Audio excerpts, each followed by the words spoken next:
Hola, mi nombre es José Eduardo Telles Espinosa.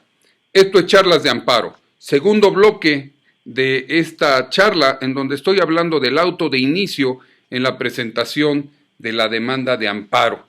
¿Qué sucede una vez que presentaste tu demanda de amparo? ¿Qué sucede cuando el juez no es incompetente, está impedido, no hay causa de desechamiento, no hay acuerdo preventivo y llega un auto admisorio? ¿Qué pasa en este auto admisorio? Recuerdo con mucho cariño al maestro que me formó en su despacho, que me mandaba, siendo yo estudiante de séptimo, octavo semestre, a copiar a mano estos autos admisorios. Y yo le decía, oiga maestro, pues, permítame, lo grabo y aquí lo transcribo. Me decía, no, dice, quiero que aprendas cómo se van redactando. Gracias, creo que aprendí. Muchas gracias. Y ahora quiero tú también que aprendas, porque acuérdate que entre todos aprendemos y entre todos enseñamos. Yo te comparto lo que sé, tú me compartes lo que sabes y entre todos hacemos una gran red de aprendizaje y nos volvemos mejores abogados todos. Entonces, bueno, una vez que el juez de distrito admite la demanda, ¿qué es lo que hace materialmente? Primera determinación. Determina específicamente que se admite la demanda. Admitir la demanda significa, ahora sí, no hubo causa de desechamiento, no hubo prevención, o esta ya se cumplió, se va a tramitar tu demanda de amparo y te la voy a admitir.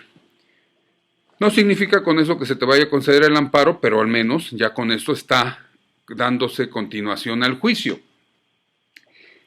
Segundo proveído que dicta, señala día y hora para la audiencia constitucional, dijimos se celebra dentro de los 30 días o hasta en 30 días posteriores. Aquí llama mucho la atención que hay un trámite que yo me he atrevido a llamar el juicio de amparo sumario. ¿Ese dónde está? El juicio de amparo sumario te invito a que tomes en consideración, desde luego, sumario por la tramitación breve en que se realiza. Es muy importante que tengas en cuenta el artículo 118 de la ley de amparo. Oiga, qué novedoso, no, ya estaba en el 156. Pero es muy importante tanto tú como quejoso, como si eres servidor público y revisas una demanda y ves que es este supuesto, entonces se debe de tramitar de una forma muy breve el juicio de amparo, a lo que me he atrevido a denominar sumariamente.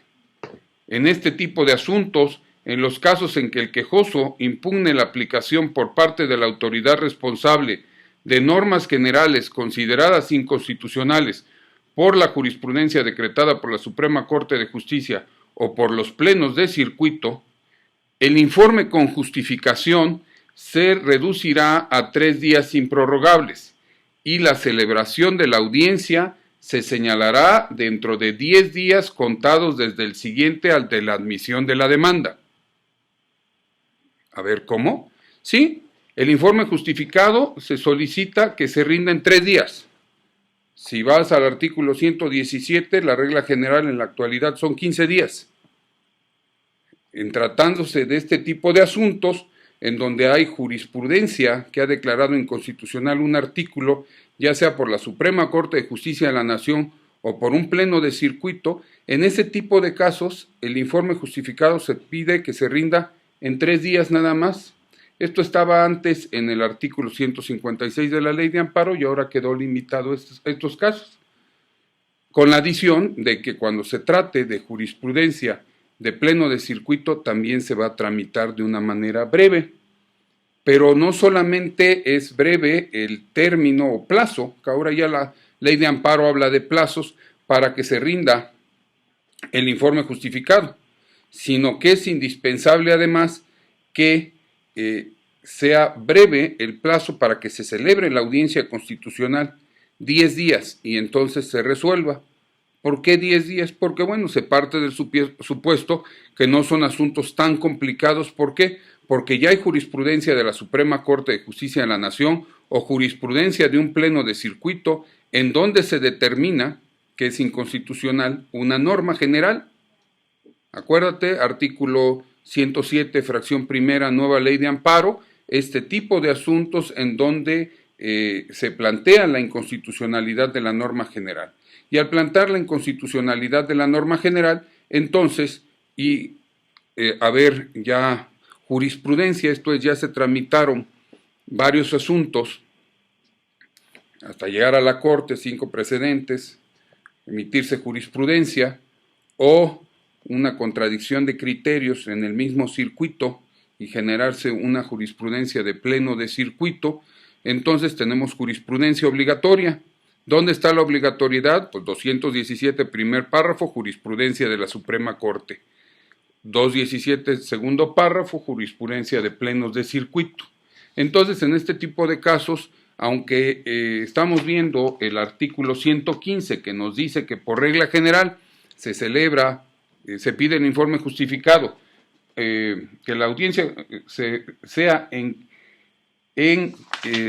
30 días y que el informe justificado conforme al 117 se rinda en 15 días, en cambio en este tipo de asuntos del 118 solamente son 3 días para la rendición del informe justificado y 10 días para la celebración de la audiencia constitucional. Entonces, primer proveído, dijimos, se admite la demanda. Segundo, se señala fecha y hora para la audiencia constitucional, si es juicio normal, 30 días o hasta 30 días más, fundando y motivando el juez por qué razón se va a ir hasta 60 días.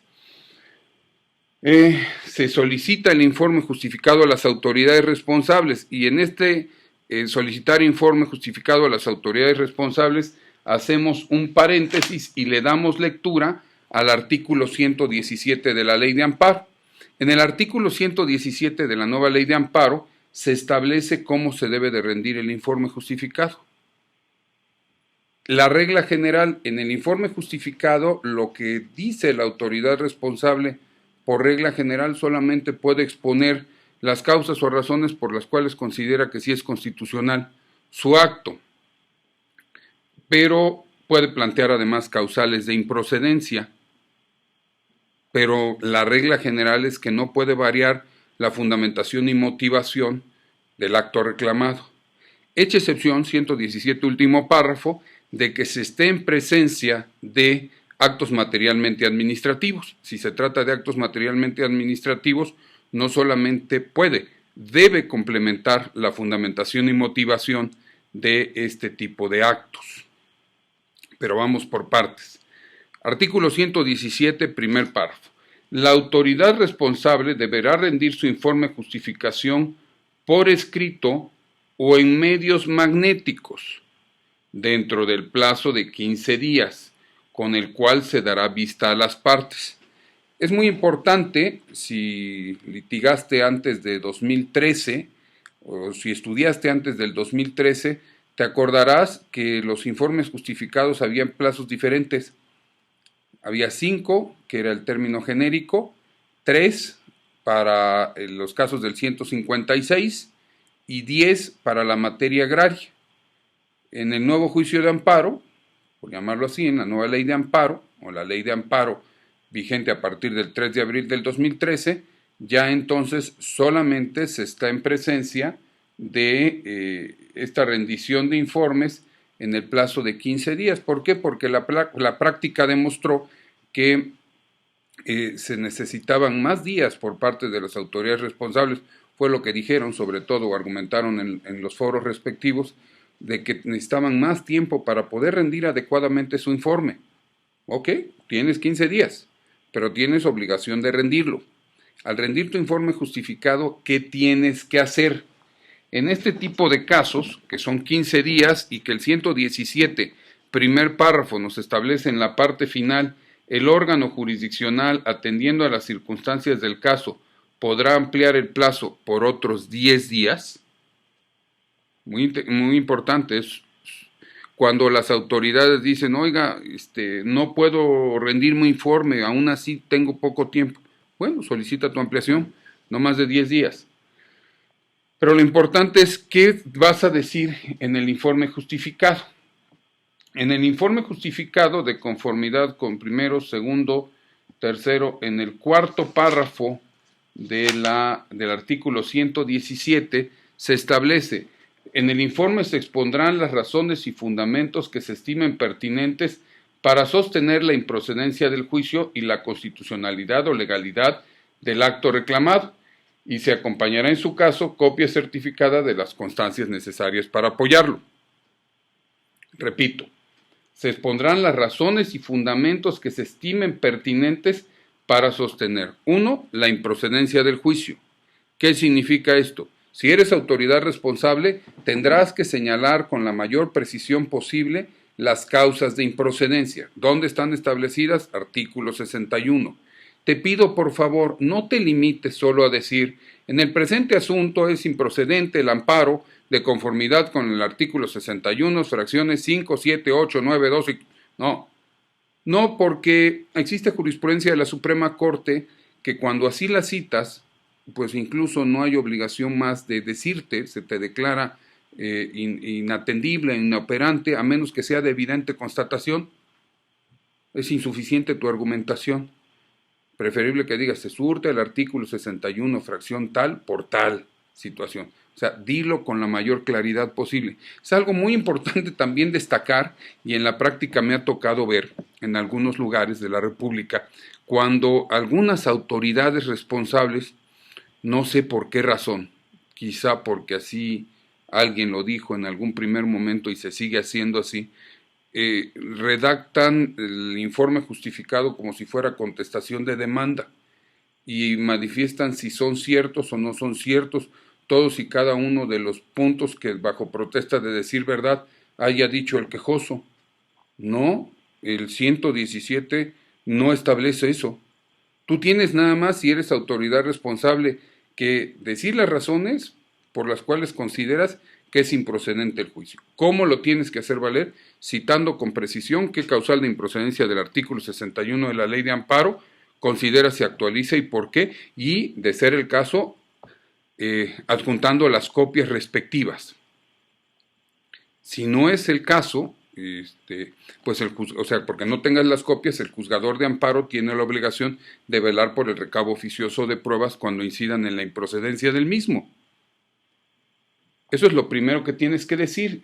Lo segundo es las razones para sostener la constitucionalidad o legalidad del acto reclamado. Pues eso dice el artículo, pero pues en realidad pues se traduce en un argumento que incluso no es obligatorio contestar.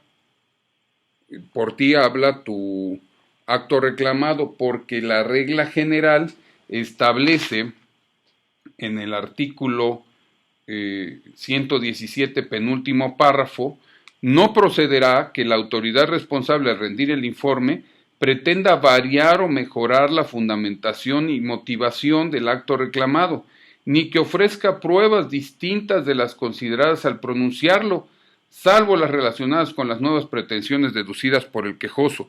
Entonces, si haces la interpretación sistemática de este penúltimo párrafo con el cuarto párrafo, llegas a la consideración de saber de que no hay mayores argumentos que puedas decir, regla general, sobre todo en tratándose de resoluciones jurisdiccionales.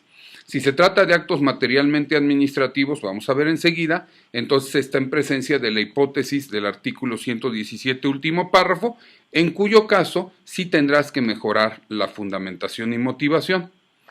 Reitero, en tu informe justificado, tu autoridad responsable, ¿qué haces? Rindes el informe justificado. Tienes que señalar, es muy importante que digas también, y así se desprende de la lectura íntegra de este artículo 117 y relacionados, lo primero: ¿es cierto o no es cierto el acto reclamado? Mucho cuidado, si dices que no es cierto, puedes estar incurriendo en falsedad. Desde el punto de vista técnico es tomando en cuenta la fecha de presentación de la demanda. Hay una jurisprudencia que dice: informe justificado, la existencia del acto reclamado debe relacionarse con su fecha de presentación, aún en tratándose de órdenes de aprehensión. Entonces, en este tipo de supuestos, tú lo que vas a hacer es manifestar que si es cierto o no es cierto el acto. Te invito a que leas la jurisprudencia cuando, si ejemplo se trata de actos restrictivos de la libertad y te dicen es orden de aprehensión y en realidad tú dices es orden de comparecencia, no niegues el acto. Si tienes una orden, pero haz la precisión que no es de aprehensión sino de comparecencia, por citar algún ejemplo, o tienes un auto de formal prisión, que no es de formal prisión sino de sujeción a proceso, pues, o de vinculación a proceso ahora con el nuevo sistema acusatorio adversarial, hace ese tipo de precisión. Entonces, manifiesta si es cierto o no es cierto el acto reclamado. Segundo, invocas las causales de improcedencia que consideres que se actualizan, si es que hay alguna, y si no, pues no las tienes por qué invocar. Manifiestas las razones por las que estimas que se debe sostener la constitucionalidad o legalidad del acto, pues que son las que están en tu informe justificado. Y finalmente, y es muy importante, en el informe justificado deberás acompañar copia certificada de las constancias necesarias para apoyarlo. Esto es, todas y cada una de las pruebas en que te hayas apoyado para emitir el acto. Conforme a esto, debes de rendir tu informe justificado. Pero ¿qué te parece? Regresando del corte, en el siguiente bloque seguimos platicando sobre este informe justificado que se te solicita en el auto admisorio de la demanda. Mi nombre es José Eduardo Telles Espinosa. Esto es Charlas de Amparo.